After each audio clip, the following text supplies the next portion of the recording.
Ya estamos aquí de vuelta y nos acompaña Vanessa Cueto, que es presidenta de una ONG que se llama Derecho y Recursos Naturales. Ambiente y Recursos Naturales. Hoy día se ha promulgado una ley que es importante para los peruanos y para quienes están interesados, como la organización que tú diriges en el medio ambiente. Y queríamos que nos cuentes un poco por qué esta ley es tan importante.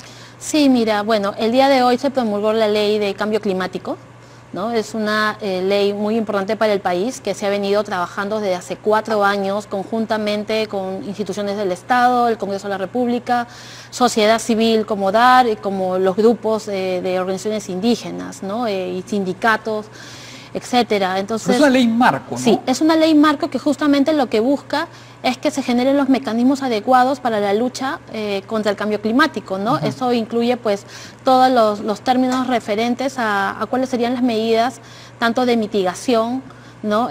Frente a esta acción, ¿no? Frente al cambio climático. Entonces, es importante, creemos también, porque lo que ha hecho esta ley es incorporar la necesidad de un análisis sobre la vulneración y riesgos de cambio climático en proyectos, tanto en proyectos de inversión privada como pública. ¿Ya ¿no? hasta antes de la promulgación de esta ley no existía ningún sistema? No existía la obligatoriedad de que los proyectos de inversión que se presenten tengan este análisis de riesgo sobre cambio climático, ¿no? A partir de esta ley, que justamente tiene 120 días para ser reglamentado por el Ministerio del Ambiente, se va a poder incorporar este análisis, ¿no? Y creemos que es muy importante, porque por ejemplo esto ayudaría a que grandes proyectos de infraestructura que se desarrollen, ya sean por ejemplo carreteras, puentes, también proyectos de hidrocarburos que se hagan tal vez en las zonas más del mar, ¿no? Y otro tipo de proyectos relacionados, por ejemplo, a recursos naturales,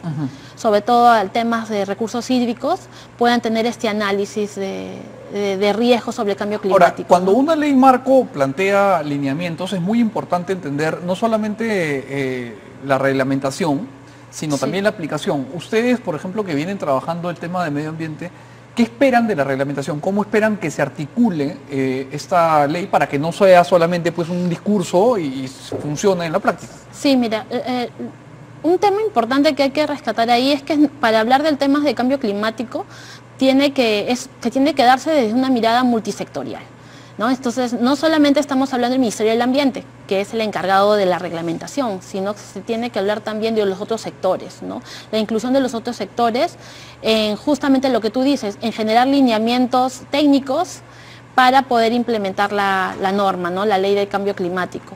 Y hay que tener en cuenta también de que esta ley es la primera norma sobre cambio climático que se da en Latinoamérica luego del Acuerdo de París, que es este acuerdo internacional donde los países generan. Exactamente. Entonces, yo creo que es un buen comienzo en el marco de compromisos del nuevo presidente, del presidente Vizcarra, iniciar, pero sobre todo, como tú dices, el reto está en cómo se va a desarrollar el reglamento, ¿no? Entonces ahí, por ejemplo, ¿qué se quiere? Pues se quieren obligaciones más concretas, acciones concretas, que tengan participación de la ciudadanía también para la generación de esas acciones, ¿no? En donde hay un seguimiento y una vigilancia sobre los temas que se van a tratar, ¿no? Ahora, cuéntanos una cosa, Vanessa. El cambio climático está afectando a nuestro país en más de una dimensión y todos estamos ya conscientes de esto, pero ¿cuáles son los sectores del Perú que más están sufriendo por el cambio climático? ¿Dónde hay más riesgo? Sí, mira, o sea, de acuerdo a los estudios internacionales, las zonas con más riesgo sobre todo son las zonas costeras, ¿no? Hemos visto los grandes desastres naturales que han habido en la zona de la costa del Perú por los fenómenos del Niño, de la Niña, ¿no? Entonces, pero ¿hay alguna relación, Vanessa, entre el calentamiento global y la incidencia del Niño, por ejemplo? Porque hay data de fenómenos del Niño igual de fuertes que han azotado a la costa peruana desde el siglo XVI, o sea, XVII, XVIII, ¿no? Entonces, ¿cuál es la correlación entre el cambio climático y el Niño, por ejemplo? Yo creo que, o sea, sí hay una relación directa con eso, sobre todo porque no estamos haciendo es una presión de varios factores, ¿no? Uno de esos es el fenómeno del Niño, pero también se está viendo, por ejemplo, en el tema del mal uso del recurso hídrico o cómo la población se está poniendo a construir o temas en las riberas de los ríos, ¿no? Entonces, por ejemplo, ahí se puede ver el impacto en el tema del cambio climático, ¿no? O sea, lo que tú dices es que la gente está construyendo sus viviendas en las sí, riberas sin un control estatal, ¿no? Y ahí es que pues, los huaicos terminan afectando más. Ajá, afectan más. Entonces, lo que tú esperarías, por ejemplo, de esta norma es que en cuanto a la reglamentación en el sentido de infraestructura de vivienda, explique que hay ciertas zonas donde no se va a poder construir. Exactamente. ¿no? Pero, ¿y cómo hacemos para que esto se escape de la ilegalidad? Porque usualmente las quebradas de los huaicos pertenecen a terrenos que son o de bienes nacionales y son del Estado y por lo tanto son de todos y de nadie, o son de algún privado y los invaden. Y ni siquiera tienen títulos de propiedad, son posesionarios, posesión precaria incluso.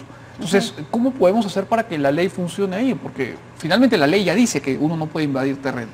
Sí, bueno, eso es un problema que siempre ha estado, ¿no? Y que mucho depende de los mecanismos que genere el propio Estado, que le dé prioridad y que realmente genere mecanismos de control efectivos, ¿no? Y otro tema de ahí, porque justamente donde nosotros vemos es el tema de participación ciudadana, de cómo fortalecer los procedimientos de vigilancia ciudadana, también es importante de que la ciudadanía esté más consciente de los problemas y que también pueda ayudar en la vigilancia de esos temas, ¿no? Yo creo que hay que resaltar mucho en los temas, tanto de cambio climático como en otros relacionados a temas de infraestructura, como a otros, el tema de la necesidad de que la ciudadanía cobre un papel relevante en la vigilancia de estos procesos. Un rol más activo. Exactamente.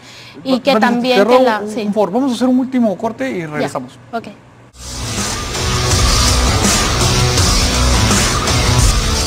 Bien, hemos llegado ya casi al final del programa. Muchas gracias a Vanessa Cueto, que ha venido a explicarnos un poco la relevancia de esta ley. También agradecemos a Pablo Secada, a Carlos Caro y a Eduardo Vega, que nos han hablado de la corrupción y nos han permitido entender básicamente tres conclusiones que han quedado claras. Una es que hay que hacer un plan nacional de infraestructura para que todas las obras públicas tengan un mismo procedimiento. Luego habría que unificar los reglamentos y los tupas, por ejemplo, que poníamos de ejemplo hace un momento, para poder evitar que cada municipio o cada distrito sea un pequeño feudo con una pequeña tramitología.